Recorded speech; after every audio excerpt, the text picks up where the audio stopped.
Life Management Science Labs would like to acknowledge that we live and produce this podcast on the traditional lands of the Wurundjeri people. We'd also like to acknowledge the traditional owners of the lands of our listeners and our international colleagues. We'd like to pay our respects to their elders past, present, and emerging.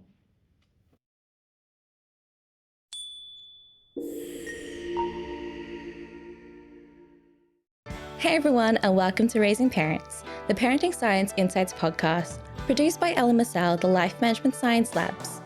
We are champions of life management science, providing structured insights informed by science and inspired by practice on key aspects of conscious living. Each week, we bring you scientific and practical insights on each element with the expert knowledge of professionals in the field. I'm your host, Dina Sargeant. Let's get started. Hey guys, and welcome back. Now, going into school, I never really understood the importance of parent-teacher meetings or even the importance of a parent having a relationship with the teacher or having that kind of conversations in parent-teacher meetings that always come about. But it turns out it can come to good use when building a child's comfort within the school.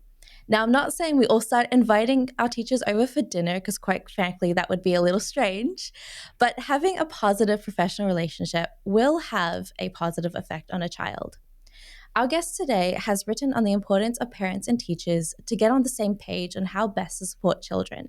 With 25 years of experience on conflict and psychology, as well as being the founder of Conflict 180, it's Dr. Elaine Shpungin. Thank you so much for joining me, Elaine. Thank you so much. I'm so excited to be here. I'm also honored. I enjoy your podcast and I enjoy learning from your other guests. Yeah, I'm so glad. I love to see that you watch it as well because it's amazing to see how many guests come on and they've said that they've watched it. Yes. Now, with the many years of experience that you have, what motivated you to focus on conflicts in relationships? I think, to be honest, I came to the work of conflict through my own family. Okay. So I have two kids. They're now 16 and 21. And the first one, the 21-year-old, was a child who had a strong personality and some needs, accommodations that need to be made. And I was looking at resources to see what's a way to parent this kind of bright child who was challenging without breaking his spirit, because that was not of interest to me. So I came to this work actually as a parent, and then started going to workshops and fell in love with dialogue and with restorative practices, and first began doing them in our family with our children at the dinner table or when they were having conflict, and eventually brought it to our local schools, and eventually career grew out of that. Wow, that's an amazing sort of start journey of sort of building that on, because you never always hear it. It's like, okay, I learned it in school and I found a really good interest, but finding it from real life experience and sort of bringing the scientific aspects to it, the studied aspects to it later on is a new route that I've never really heard on the show. Yeah, so to be fair, I ran a mental health center, when my child was little. And so I had some background in therapy and play therapy and, couples communication, but not in a way that you could really apply as a parent, because you don't want to be doing therapy with your own kids. True. So the foundation helped, of course. And I'm a person who kind of follows my passion. No, that's such a great introduction. So thank you so much for that. Before we get into the topic, we usually love to start off with some questions that sort of get to know you as a person before we get to know you as a professional. So to start off with, do you have a favorite book? So I feel like I have favorite books for different times of my life. So like right now, I'm really enamored with this fantasy book by Laini Taylor. It's called Strange the Dreamer. And on the surface, it seems like a book about a librarian who is like seeking this magic city. But underneath, it is so beautiful. And it asks, like all my favorite questions, like, is it possible to interrupt cycles of violence? Is it possible to heal from trauma that you experienced as a child? Is it possible for like groups of people who hate each other for hundreds of years to find a way to speak to each other? Like, and just, it's just done gorgeously. So at the moment, that's my favorite. And I'm actually in a group that she runs because she's alive and well, which is so exciting when you read authors who are still alive. She's my age. So I've just been really enjoying also getting to know her as a human. Wow, that book sounds amazing. Like, it sounds like such a such a deep read and such a focus on a lot of different social aspects, a lot of different ways of that people are. So a deeper look. That's why I think that's one of the main reasons why I love books so much, is because it helps you look into someone's life a little bit more than you would do when you start talking to someone in real life. Like, books sort of have that aspect of describing a person or a group of people really well. Exactly. Like, and it's camouflage because it's magic and it's fantasy. So I love it. Like, it camouflages these like really deep questions, but we're still really exposed to like a lot of beauty, and you know, it's not so heavy, but the questions are serious. Yeah, no, it sounds like an amazing book. I'm going to have to look that up after the show, because that sounds like something I can definitely add to the list of books that I'm wanting to read. And if you like audiobooks, I think the actor is phenomenal. I love audiobooks. If you like audio, oh my gosh, yeah, no, I love it. He's so great. Okay, I'm definitely looking it up now. So when it comes to movies, do you have a movie that you have recently watched? I don't know. I think I'm a little more of a TV show person and actually really more of a reader. But okay. my teenage kids got us to watch something called Heartstopper, which is, I think, a Netflix show. Yep. And I was very skeptical because it's about teenagers, and I work in schools, and I work with students, and I work with teachers, and I was like, oh my gosh, more teenagers. But it was so sweet. It is so sweet. Yeah. And it's another one of these like really serious questions about identity and, you know, whether we can accept others and ourselves, but just done so beautifully. And, you know, without all the darkness and all the sex. And I'm not against sex, but I'm just saying it was so sweet. Yeah, no, I agree. I love the way that they sort of did the show, and from the adaptation as a book as well. I love the way that they've sort of adapted it and made it, because I've read the book and I loved the book so much, and I was really in love with the way that they did the story, where it wasn't anything really dark. It was things that dealt with really real topics, but didn't really sort of take it in the route of how they took 13 Reasons Why or other sort of shows that came out. Like, it really made it a wholesome way. So I watched the show and I absolutely loved it as well, because they really adapted it so directly to the book. And I told my kids, I'm never going to be skeptical again if you recommend something, because that was an awesome choice. I would, if you love that, I would recommend Ginny and Georgia as well. Okay. If you haven't seen that show. Right, I'm writing that down. Yeah. It's like a mother and daughter, like single mother and daughter sort of avenue. And I love the way that they sort of dealt with the characters as well. So if you love Heartstopper, I think Ginny and Georgia is another one that you would really see. Okay, lovely. I have a recommendation now. Yeah, we're sharing knowledge amongst each other. Except you've already seen Heartstopper, but that's okay. That's okay. I love talking about it anyway. So now on the topic of podcasts, are there any podcasts that you could recommend to us? Well, so I'm really all about following people having a passion that they can follow, or passion project, or, you know, a hobby that they enjoy, something that just fills their cup. So one of the things I do on the side is I am practicing to be a creative writer. So like I'm in the middle of 2 novels, you know, a bunch of poems. Yeah. In all kinds of notebooks. So this is my fun thing. And so the podcast I'm enjoying is about the publishing industry, and it's called Publishing Rodeo. So I don't know that would be a widely, you know, beloved podcast for everyone, but it's so fantastic because they interview a different novelist every time, and they tell their journey.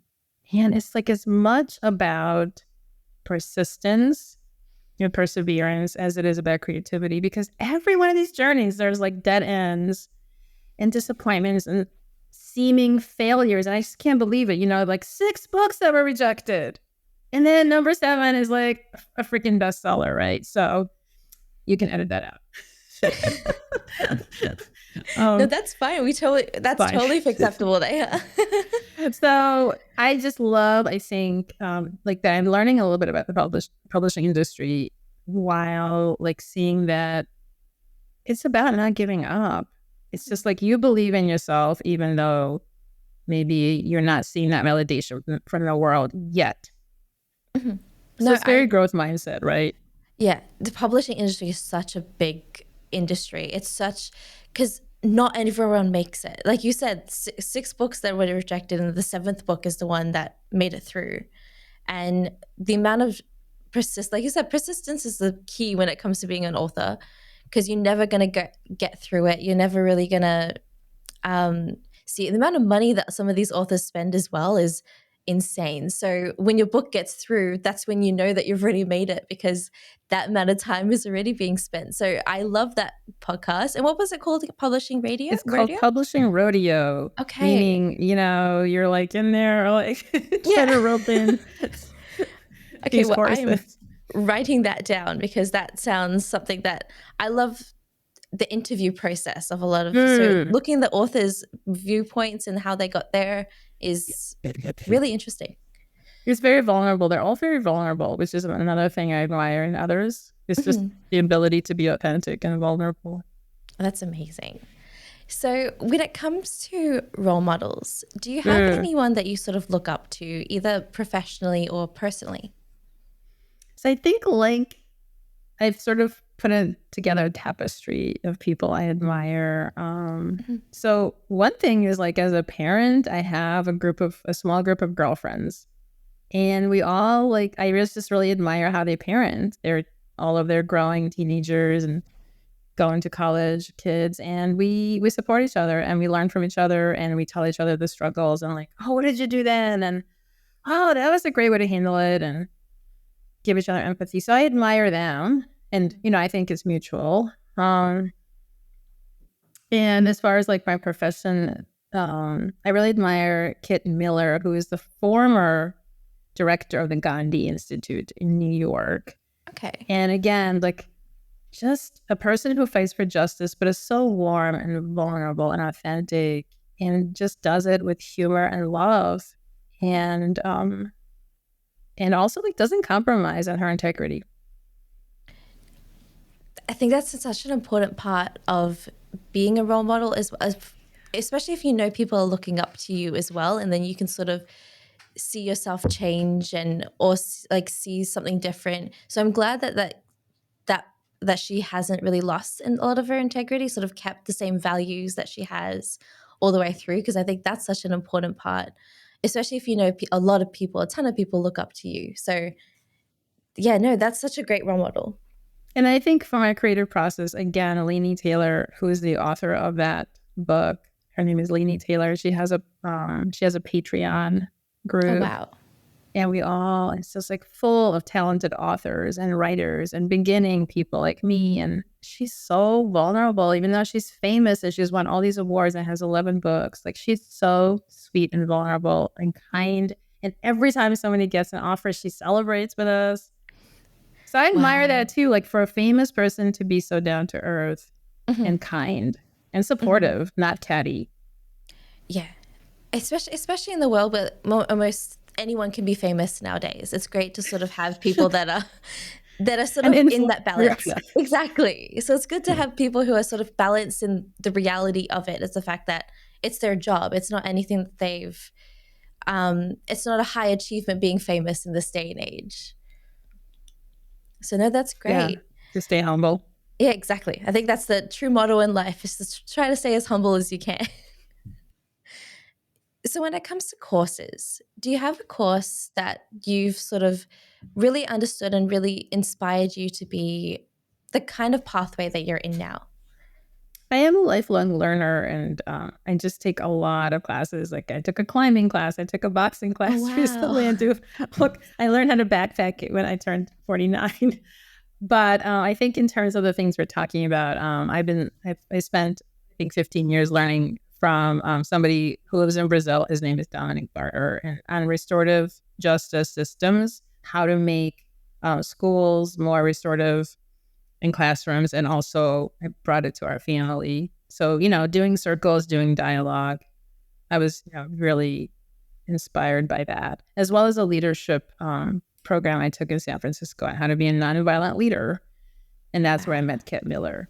So a lot of this sort of emphasis on truth with love and good boundaries, good advocacy, but not punitive. Mm-hmm. Yeah, no, that's such a great. There's so many courses I think anyone can sort of take in so many different aspects, so many different hobbies, so many different interests, and personality traits as well. You can now sort of start taking classes in, like sort of building your own empathy, building your own sort of understanding. So I love the idea of taking like kind of calling it the school of life kind of idea, where it's like you have that availability for anything. Yes. And now I'm learning how to write a novel, which is fun to do in your 50s. It's never too late. I love the idea. That's what I love about it, is the fact that it's never too late. You can completely change a career that you're wanting to go in now because it suits what you're doing now, it suits who you are now. So no, I love that. And I definitely commend that as well. Thanks. Yeah. So far it's a passion project. Well, I will let you know if it becomes a career. Yes, definitely. And I would love to buy the book. So now I know when it comes to parenting, I know that everybody has a very different definition as to what parenting is and what it means to be a parent. To you, and either in when what you've learned personally and what you learned professionally, do you have a definition as to what parenting would be? I think that's a tough question. It feels to me like it's a series of various roles that shift and change over the course of the child's development. And it's kind of a mix of, cheerleading, supporting, advocating, guiding, coaching, and letting go at the right time and the right amount, which is not achievable. So all of these are aspirational, right? There's no such thing as the right time. Mm-hmm. And at the same time, all of these things, right, as my kids got older, there was this tension of letting go while still guiding. Mm-hmm. And I think ultimately children are just humans with less life experience. So I know that's a controversial thing. That's how I feel. So I really often try to come back to, dignity. Mm-hmm. Like, can we both have our dignity, not trampled upon in this interaction? Again, not always achievable. And none of the things we talk about today are going to be perfectly achievable. So these are aspirational. And I also think parenting is like kind of a paradox, because what I'm noticing as I get older is it's very like raw, right? It's very emotional. Like you have like fear and joy and terror and pride and delight and shock and embarrassment and like amazement, right? But meanwhile, I think that what you really need to do as a parent is kind of be steady. This is what I'm finding. Like we need to be steady because they're also going through all those ups and downs. So to me, this is kind of a paradox. How do we keep ourselves centered and steady when it feels like that? But steadiness is kind of what is called for. So that is something I've been experimenting with, and that we experiment with in my workshops, like using humor, using each other for support, gaining a tool here and there. But a lot of it is sort of just being really self-compassionate with ourselves. Like, oh my gosh, we're doing the best we can. There are no manuals. There are lots of manuals, but there's no manual for your kid. No, I feel like there's too many manuals at some point. There's too many manuals. There you go.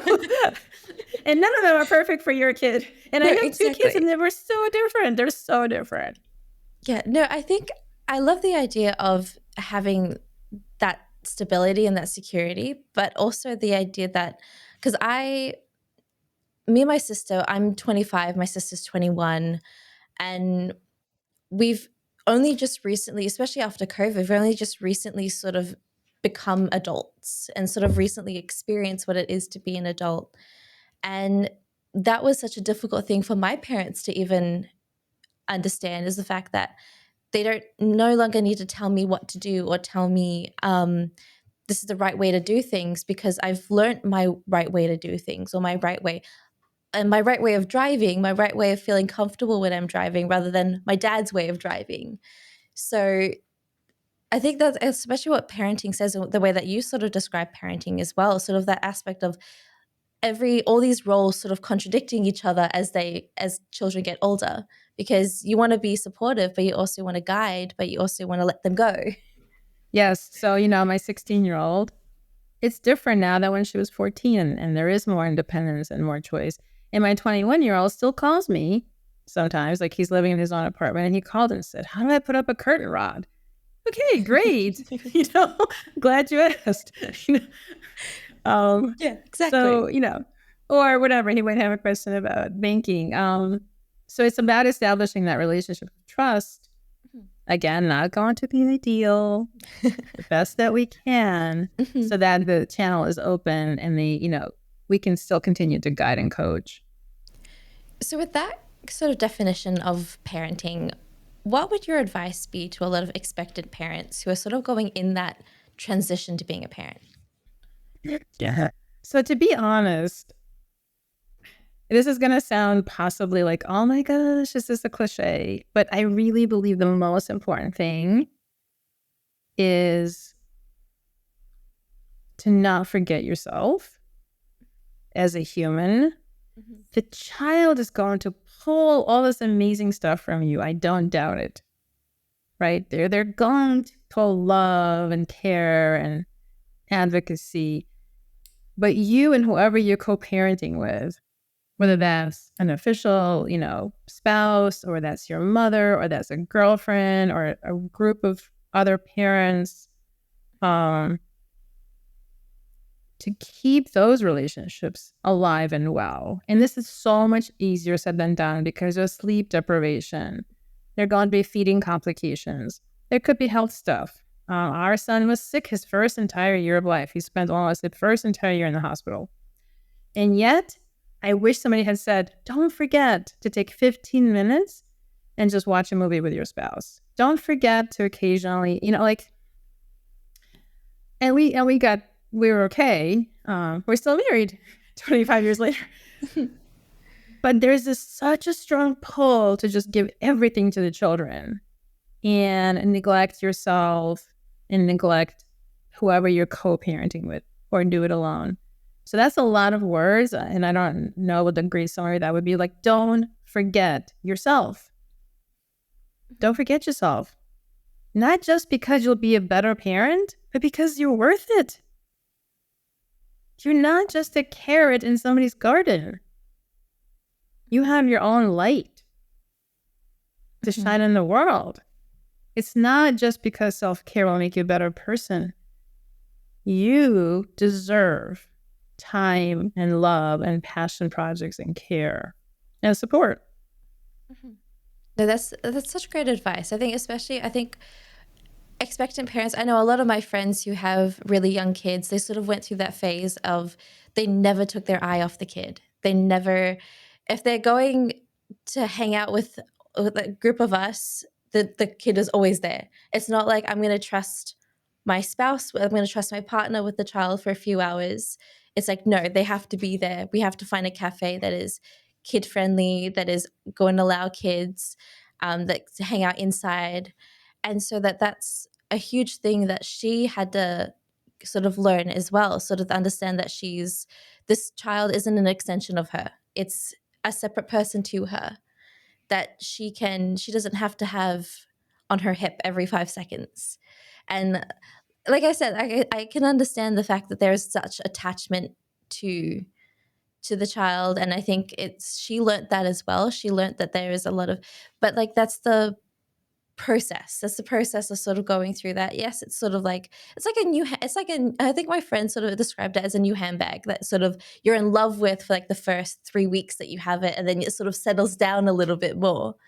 So I think when she sort of described a child like that, it was a really funny situation. But it's a very true in some sense. It's a very true sort of comparison because you are sort of really attached to your child in the first few weeks or the first few months or so, and then it sort of time sort of settles down. You find that routine and things change.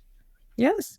And it's the same thing we talked about, the letting go, right? So maybe at 16, letting go means she's taking the car and going to a cafe with her girlfriend. But at 6 months, maybe letting go means 20 minutes. I'm going to trust so-and-so with the baby for 20 minutes. That's my capacity to let go. And I really want us to be so soft and kind to ourselves. If we can't, we can't. But just thinking like, how much can we walk away for 5 minutes? Baby steps. Yeah, no, that's very true. Exactly, baby steps in the literal definition and the literal definition. So one part of communication that we started talking about a little bit earlier is parent and teacher, and going into school. That is a huge sort of relationship to cultivate, and we've spoken about this even before we started recording today. But when it comes to that relationship, what does a positive professional relationship or communication between a parent and teacher look like?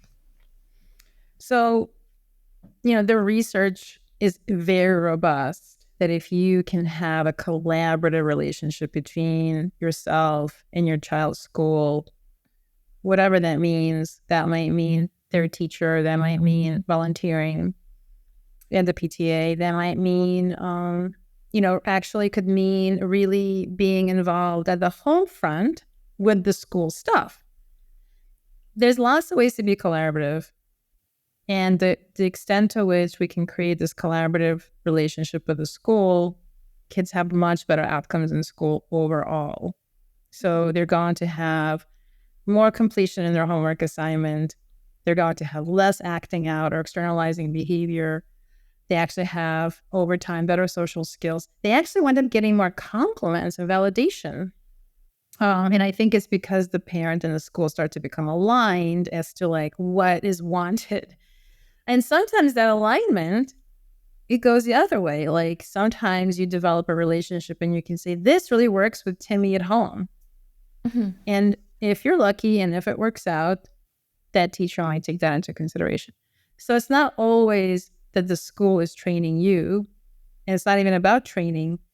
It's about being a partner or having a partnership. But absolutely, being engaged and on top of what's happening in school, and then having some kind of communication, whatever you can afford in terms of your capacity, whether that's just a couple of meetings, a semester, or you're volunteering, or you're coming in to problem solve, whatever. Or maybe you're coming to all the games. I don't know. Again, I'm really apparently worried. You said too many manuals, right? This podcast could be like another manual. True. Not your podcast, my session. And I think I'm worried that like the kind of parent who tunes in to find out how to better communicate with their school is also the kind of parent who has such high expectations of themselves. Yep. Like, you're here. Wow. You could be watching Heartstopper on Netflix, but you're listening to this podcast. Like, you're amazing. You are showing so much care. So I want you to know how awesome you are, and that nothing that's said today is like another stick that we can use to like hit ourselves. Like, oh no, Dr. Elaine says we should advocate and I've never advocated. Or whatever I'm going to say. like, I just really want us to feel like we are doing enough. This is so hard. Parenting is so hard. Teaching is hard. Being a kid is so hard. Like, just having a lot of compassion that, yes, collaborating with a school is going to give your child better outcomes. And it's okay if you haven't been, because you're doing something else that's awesome. Maybe you are laughing a lot, and laughter is so amazing and healthy. Maybe you're an awesome cook and, you know, you're showing love through cooking and food. So, and I can name a whole bunch of other stuff. So I feel like I really want to say, yes, it would be ideal. The more collaboration, the more partnership, the better. And it's okay. It's totally okay to be imperfect. So when it comes to that communication that you're sort of listing out a little bit further, what would the normal communication, the bare minimum communication, what would that sort of look like in terms of just wanting to be a part of the child's growth and wanting to know what was going on? So ideally, we're establishing some kind of communication and trust with our child first, right? So ideally, and you already know that, if you can approach a child non-judgmentally and talk about their schoolwork without getting all terrorized about their future and starting to get like yell at them, you know, if we can be calm, then and ask questions. What is it? What are they enjoying about their class? What's not working? What's due? Can I help you study? And again, for some parents and kids, like when my daughter was 12, we were not having those. We had a temporary, moratorium on communication. There was no communication that year. And so I was just there, I'm still here, but we begin by really trying to understand what's happening in their classes and what's happening if they're struggling and what's happening if they enjoy something. So even if they're little tidbits, like, oh, finally we got to go outside today and dig in the dirt for a change in science class. Ding! Okay, great. Now I know they like hands-on. And when I come to a parent-teacher conference, I'm going to make sure I mention that because I want to appreciate the other professional. Oh, so-and-so loved it when you took the class outside and did something hands-on. So we begin by and I think, in my experience, these are very tiny little sharings. Yeah, they're not the way you share with your girlfriends for an hour over coffee. They're a little drop. Oh, science, digging, good. Oh my gosh, this person was so ridiculous. They messed up so-and-so's name. They're little, tiny, or I hate math because. So we begin by trying to ally with our child, and appreciate how hard it is for them, and figure out what we might want to advocate about. What might we want to? Is there an area that needs advocacy? Then we apply that to the school, because I think it's really hard to go in, and hear for the first time from the teacher what's happening. I don't like to wing it, and I don't recommend we wing important meetings. So I like to commit already having a little bit of knowledge about what I might want to talk about, and not just leaving it to them.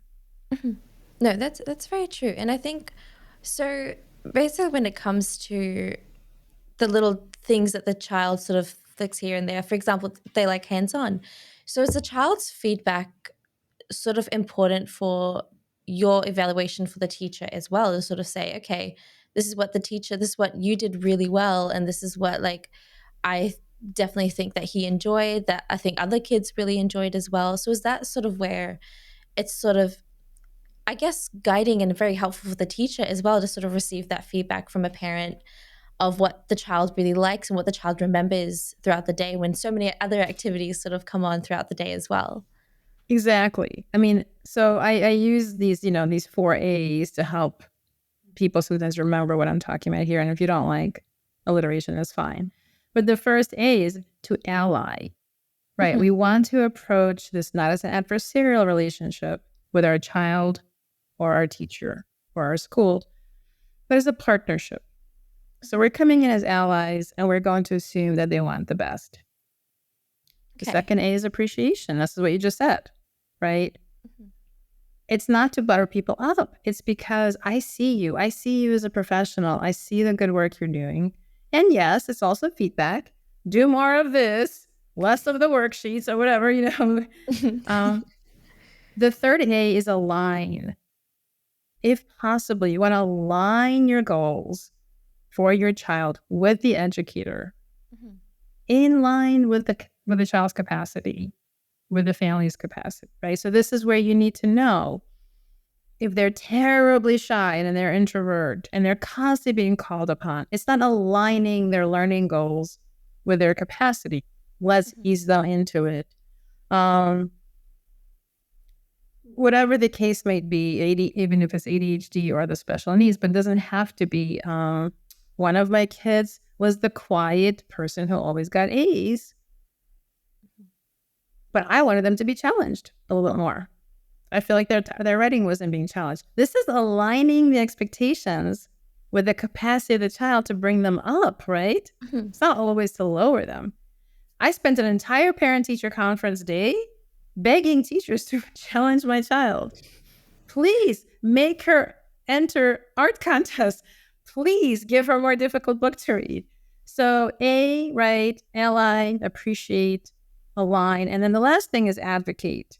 And I want to come prepared to advocate. And if something is really wrong and things really are challenging and really need tweaking, then I probably don't want to leave it for that one parent-teacher conference. I don't know about other people's schools, but we literally have 15 minutes per teacher in my kid's school. Yeah. So that's okay if the tweak is tiny. But if it's like, oh my goodness, this is not working, and I really want to ally with these humans, I might need to come in after school or in the morning another time or have a Zoom call. So this is the model. This is it. Ally, right, appreciate, align, advocate. And I want to do the same thing with my kid, ironically. Ally, I'm on your side, honey. I'm on your side. Yep. I know how hard it is. Right? Appreciate. You work so hard on that. Align. What is realistic? What is realistic? What would you like to get out of this class? This teacher's not going to let you do nothing. Let's talk about what would be your ideal. One of my kids wanted to stop doing this one particular very small written assignment that just checked yes or no they read the chapter. And they were like, oh my gosh, I just can't stand that assignment. Okay, let's align. The teacher needs to know you read the chapter. This is the advocacy category. They said, is it possible for me to just do it orally? It's going to take me 3 minutes. I said, let's find out. So, right, I'm not showing up at the conference saying, how is my kid doing? And they're going to say, yeah. They're not handing in that. I'm coming in saying, so-and-so loves your class, loves the readings, loves the class discussions, really appreciates the long papers. That tiny weekly reading check? Can we talk about that? And now we're going to partner. And yes, this particular teacher was like, yeah, they can come after school for 5 minutes and on me. You're not always going to get that. Yeah. But you want to advocate. That's it. That's the same exact pattern. A. And then I want to do that with myself. I want to treat myself as an ally and not as an enemy of some kind. Oh, I wish I had done this. I'm a terrible parent. I want to appreciate myself. I want to align my goals with my capacity. If I'm a full-time working mom, you know what I'm saying, full-time and full-time mom, both. Yeah. That's a lot. It is. Then I want to, I want to align. Then maybe I can volunteer for every, school activity and go to every game. And then I want to advocate for myself. Like you said earlier, maybe I want to hire somebody to give me a break or trade with somebody to give me a break or have support in writing a really good email. So I have helped so many of my friends in that advocacy category, writing kind emails that were asking for things. So that's a lot of words, but I think those 4 A's just always keep repeating no matter who I'm working with. And of course I also apply them with my kid who's in college. I've had to use all 4 A's there with a roommate situation, and I apply it at work, right? Mm-hmm. I want to ally with my clients. I want to appreciate them. I want to align our goals. So it's kind of like a motto for just how communication goes and the different types of... It kind of reminds me of how you would do like an essay, sort of like at the beginning, the middle, and the end, like how would you want to... Yeah, exactly. So it really does sort of fit in when it comes to building relationships with other people and sort of building those kind of relationships where both sides really feel heard, really feel like they can hear you, and really you know that they understand what you're coming from, especially with the ally category. I think that's the most important part. I know advocacy sounds like a really big one, but I think ally to me really sounds like it's a strong one, to know that you're on their side, that this is not anything malicious. This is like the feedback that you're giving to the teacher, for example, is not something that saying you're not doing a good job. It's saying that I'm definitely siding with you. I think that what you're doing is great. And it's sort of just that there's a little things that can be done better, that you do sort of have feedback on. You do sort of want to see whether it aligns with what your values are, to make sure that both sides are feeling comfortable with, especially since both sides are in charge of teaching a child. Yes, and I think that's a big part of it. Kid. Exactly. And these teachers are not going into teaching so they can, they're not in it to torture your child. Like, I mean, yeah. I have the blessing to observe so many teachers, and the teachers are in there because they care so much about learning and growth. Exactly. So you're absolutely right. The ally is such an important attitude. It's almost like an overarching thing. But yeah. I will say, you need to be aware. Just like, how we said, sometimes they're 16 and you have to start letting go. There have been situations where you have to skip the ally. It's not working. And you got to go to advocacy. And those are the situations where something illegal is happening or unethical. Okay. So yes, we're going to ally a little bit, meaning we don't really want to involve lawyers, do we? So it's rare, but I have been in situations where it was like, this absolutely is not following this child's IEP, which is individual education plan. You have them in Australia, we have them in the USA. If you have a diagnosed disability, or, we had a situation where these fire drills were being done unethically. And so then you're coming, now you've done your research ahead of time. So all what's happening there is all the other letters are there, but the advocacy is going to be heavy, right? So you're coming in saying, hey, none of us need any trouble. No, but wait, ain't nobody got time for this, right? But you're coming with a stack of papers because you've now looked up the school code, the state code. I mean, yeah, whatever the situation is, the kid's IEP, and you're like, I happen to know that our state code says that's not how we run fire drills, and that is actually traumatic. And most of the time, that is enough because nobody wants to go further. But I want to admit that occasionally, but not often, but occasionally, that person is not going to ally with you for whatever reason. They're not going to partner with you. Yeah. Then we're like, okay, advocacy is going to be our big letter. Yeah, exactly. So it's sort of like you call them out on something that they shouldn't be doing, and like it's definitely not aligning. And I think like when it comes to parent-teacher meetings, what are the kind of expectations that parents typically have when wanting to have those conversations with teachers? Are there sort of expectations saying your child is doing amazing? Is that sort of realistic expectations that parents usually want to hear? Or are they sort of expecting the worst typically? So I think there's a lot of fears and doubts on both sides, often on the school side and the caregiver side around these meetings. Like, I'm going to be judged. My child will be judged. They're going to tell me unpleasant things. Or if your child is doing super well, they don't really see my child.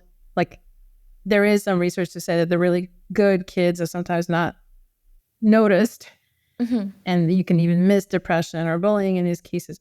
So there's a lot of these like fears and doubts and that person can't hear me, they won't hear me, they won't understand me, they don't care. And sometimes the educator feels the same way. They're going to doubt me. They're going to judge me for not being competent. They're going to blame their kids' behavior on me. The parent is saying, they're going to blame the kids. So a lot of times, if you could get them into little windows like we are in right now, yeah, they feel like saying the same thing to each other. So, the antidote for this partly is to come with already a little bit of knowledge, right? And about things your child does appreciate about the class, or you appreciate about the class. You appreciate their emails, or you appreciate their syllabus, or something. Find something. You don't know a thing about them, but you appreciate American history. Great.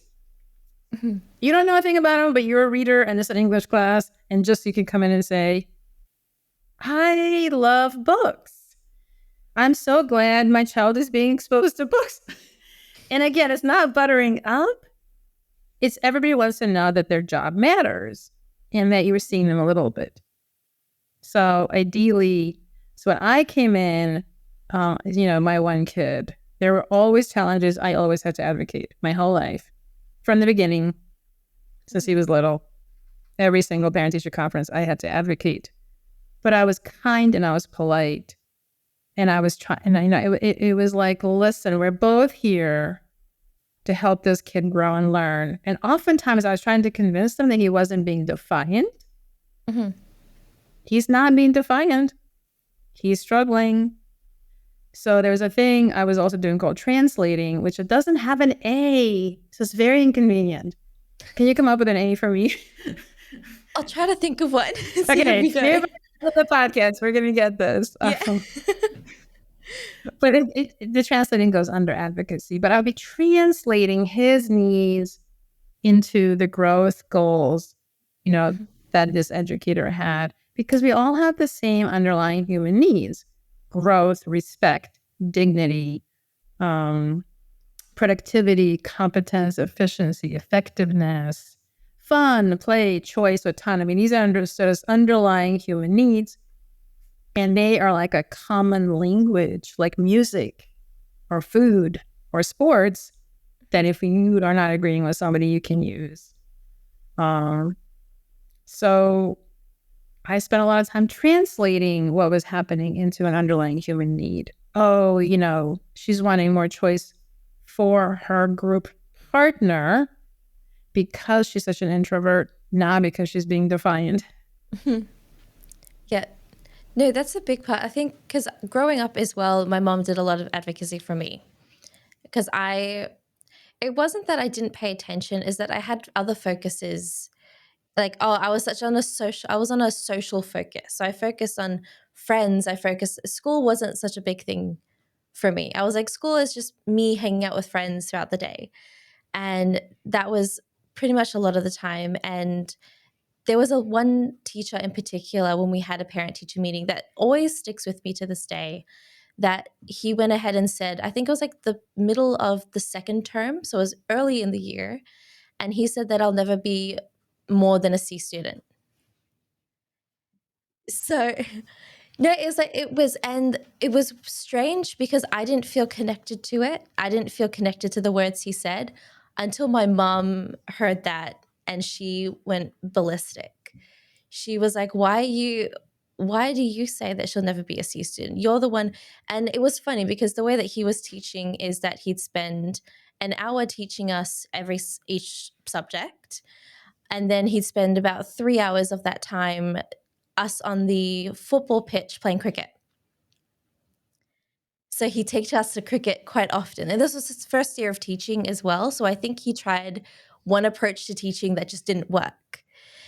And yeah, so that's like, all I remember about his class was playing games, having free time and going to play cricket. And so I don't remember learning anything throughout that class. Even now, that's the only thing that reminds me of him. And it was very interesting to sort of go through that, hearing that, but also hearing the lack of effort that he also put into teaching. So my mom always kept saying, it wasn't your fault. He was just a really bad teacher. He was just a teacher that didn't get along with you, or as a teacher that you didn't really work well with. And that's okay. If those kind of teachers come up again, you just make sure that you let me know. Right. This is the beauty. She aligned with you because there was no alignment with that guy. No. Right? This is why I was saying A is nice, but sometimes you're going to be like, no. Yeah, exactly. So how lovely that she was like, honey, like, I believe in you. That's complete BS.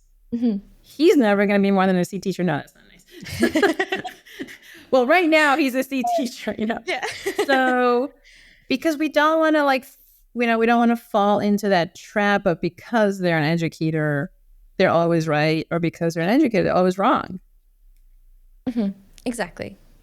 Yeah, and I think like that's the big thing that I learned as well. Like I learned what teachers really work, because the teacher I had the next year worked really well with me, and we had such great way of learning. It was her first year of teaching as well, and she learned that we learn through music. So she taught through music. A lot of the things she did was repetition of us sort of saying it every day and just being in our heads. I still remember photosynthesis and the song that she always sang with it. Even now I could recite it. And it's the way the teachers, and I think a lot of parents sort of forget that as well. And I speak to a lot of my friends who have kids and say that when they're stuck in a classroom, they're stuck with one teacher, but they may not get along with that one teacher, or that teacher's values can be different, or way of style of teaching can be different. And just like we have different parenting styles, we also have different teaching styles that also take part in how each teacher approaches a child. So when it comes to that, what would you do if like your way of teaching that the child is sort of facing doesn't really align with the way that you're parenting a child? So you're talking about something called person-environment fit in the psychology literature, which is the same environment could be a great fit for you and a bad fit for me. Okay. And nobody's a bad guy. Sometimes that teacher that you described maybe just wasn't really competent, but sometimes there's a competent person and a poor fit. So the question is, especially, it sounds like you're talking about age 8, 9, maybe, when you're in that classroom all day. Yeah. Yeah. Because eventually you went to, I'm assuming. I went to, I think it was high school straight after that. And then your classes were with different teachers, right? Yes. Okay. Yeah. Same as here, but I was like, just checking. Yeah. So that 8, 9-year-old, period, which is often like 3rd, 4th grade here, extremely important. There's interesting longitudinal studies that show that your 3rd grade teacher can influence your salary and what college you get into and whether you get pregnant or not. Because like you said, Dina, so, brilliantly, like you're stuck all day. That is your other caregiver for that day. So it is important that we can improve the fit. And I think you have probably 2 options. One is tweak, tweak, tweak. So for that, you'll need to figure out what's happening, what's not working, why is the child sad, why, and you might have to do that with the child. You might ask to observe. I don't know if your school would go for it. I would say if you are going to observe a teacher, to not have a grumpy face, to be warm and kind because they're working hard, and that's hard to be watched at your job with, judgment. Yeah. Trying to get hints from your child, trying to get hints from the teacher. So, maybe you try allying first. One of my son's teachers was like that. Very popular teacher that was not a good fit for him. And we tried lots of different tweaks and advocacy. And then the last thing, to be honest, is you try to switch classrooms. And it's not easy, but you know what? I've seen people do it. A friend of my daughter's got their kids switched to her classroom, saying she's so anxious, it'll be better for her to be with her friend, and it'll be easier for you. Here's what you get out of it, right? Less tears, less this. So it's kind of like, it's the advocacy hill. We begin with allying and tweaking. But I say, this is your kid, and if you got to take it all the way, always polite, always kind, always respectful, respectful but firm. Yeah. I mean, I do believe you get more from respectful and firm. And also, Dina, you and I haven't talked about this, but the school consists of many, many humans besides teachers. Yes. No, that's very right? true. Yeah. So I have sometimes gotten to a different person. The assistant principal and I had to work on one little issue. I also sometimes make friends with unlikely characters. Like I'm very friendly with one of the hall monitors, and I haven't been in the school for 4 years. This is from a long time ago. I just went in there to do a workshop, and he gave me a big hug. Well, these are all allies, right? The cafeteria ladies, canteen, the social workers, the guidance counselor. I'm not saying be friends with all of them. I'm saying, whom do you need to collaborate with? We had an amazing guidance counselor relationship once, and that was really helpful with the accommodations. So we try the advocacy route, we try the appreciation route, we try allying, and then I say, you do not need to keep your child in a place that's torture, because it will have an effect later on. So I guess sort of be not friends with everyone, all the big officials in the school, but at least know who they are or know them by name, or know who the secretary is, know who the librarian is, for example. At least I think the bare minimum would be just knowing who those individuals are. Or especially the individuals that are relevant to your case. Okay. So there are people your kid keeps mentioning, whether negative or positive. Oh my gosh, I should not be using my phone. Whether negative or positive, right? I want to go meet those people. Like, okay. And get my own second opinion. And then, if your child has an IEP, there are certain people who will be really relevant to that. Really relevant, right? The social worker, the counselor, the guidance counselor. And I always try to be really kind to the secretaries because, what a job. Yeah. And if anybody ever does something where they go out of their way, again, we go back to appreciation. Super powerful strategy that is actually better for you than it is for the person receiving the appreciation, because it changes your brain waves, makes you feel better about the school. But one time, one of my kids' guidance counselors went out of their way during winter break, which is a different time for you, to do something with his application for college. And, I went out of my way, find out what's their favorite dessert from a different secretary, Oh, wow. And brought that in with a thank you note because they didn't have to. So it's not always gifts, but like some acknowledgement that like, your job is hard and you're awesome. No, it's a very, I think, like you said, secretaries are they do a whole lot, and they know everyone. That's the amazing thing. They always seem, every time I see them, they always seem to know exactly who the student is, who the parent of the student is, and all of that. So that's such a great way. And yes, exactly. I think I've had a couple of them where they were that as well. Now, when it comes to practice and habit, that's our next section of the show. What is a practice that you do to build some relationships with other people in the school, whether it's librarians or secretaries? Is there something that you do, maybe not even consistently, just once in a while, just sort of at least acknowledge them or things like that? One of the things I do is I ask people how they really are, and I leave time to find out. So I might say, Dina, how are you? And you might say, oh, I'm fine. And then I'll pause and be like, how are you really? How was your break? And it's like, I want to know. And then maybe I'll get, oh my gosh, my husband has surgery, which I got once. And then, oh no, is he okay? Right. So, what I'm trying to do is connect to them as a human, not as a role. Okay. And actually, I kind of do that in the supermarket too, and sometimes in elevators. This freaks my daughter out when we're out in public. Mom, don't talk to all those people. Yeah, my mom does the same thing, so that's fine. There's servers in restaurants, right? Like, like, how are you today? It seems like it's very busy here. Because I want to break through the role thing. I'm a customer, you're a server. I am a parent, you're a hall monitor. So that's one thing.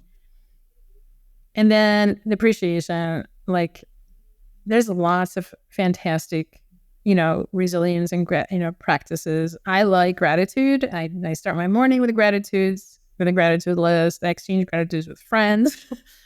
So I want to find things I appreciate about people that are authentic, not surfacey. Like not like I love your t-shirt, which is nice. But like I love how warm you are every time you see me. Or I love the way you display the children's art outside your door. And I can tell it's not just the super talented kids. I appreciate that. Whatever it is. So I'm also looking, what do I appreciate? And I try to make it authentic, right? I like that I like that you're giving my kid choices in the books they read. So some things that they have control over that's not really just on a general surface level. It's like, oh, I love that you're giving them books, but I love that you're giving them this type of books that sort of expand on something that they've never heard of before. And the caveat, again, if you're like, oh my God, Elaine, this is not within my capacity. We want to align with our capacity. If you're like, I have no freaking idea what is happening, great.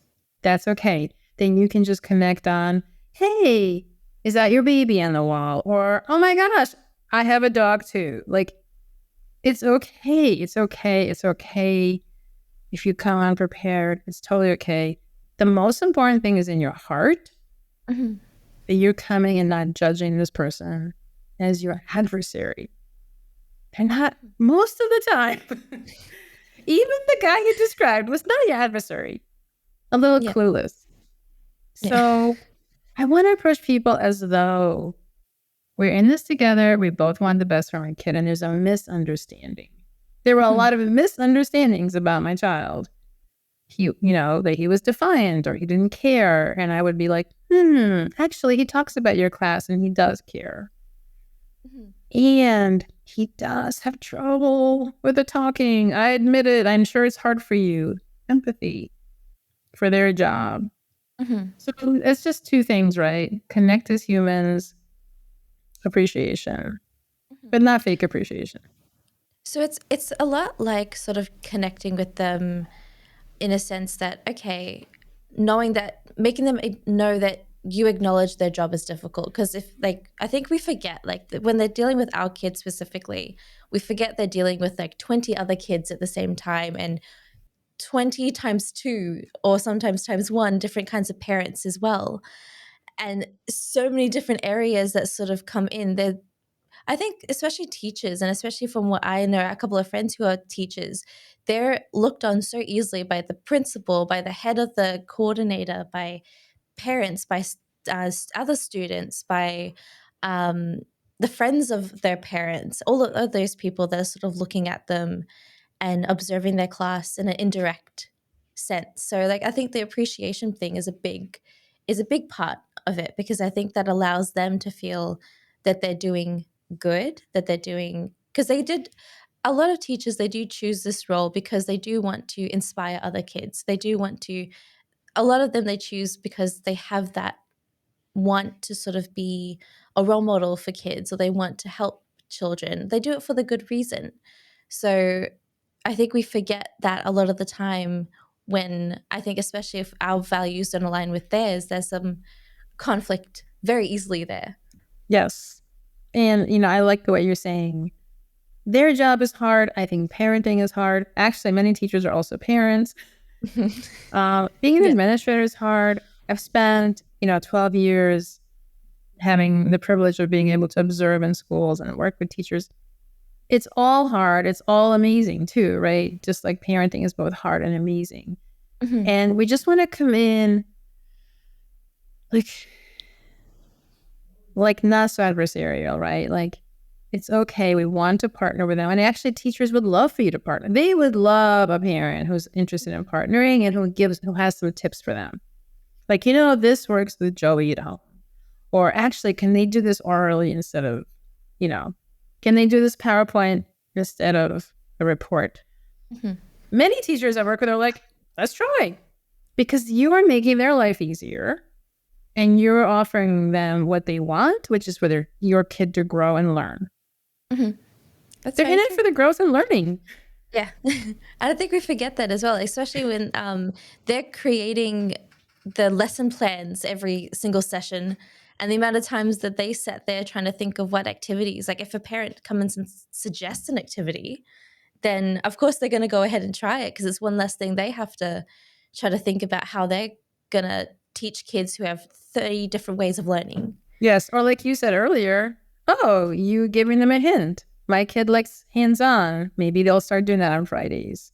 Exactly. I just actually, usually I work mostly with teachers, but I just finished this last semester running 4 youth groups. It's the same stuff that we're talking about. It's communication, right? So I'm always teaching communication. It was to 4 groups of youth, of students.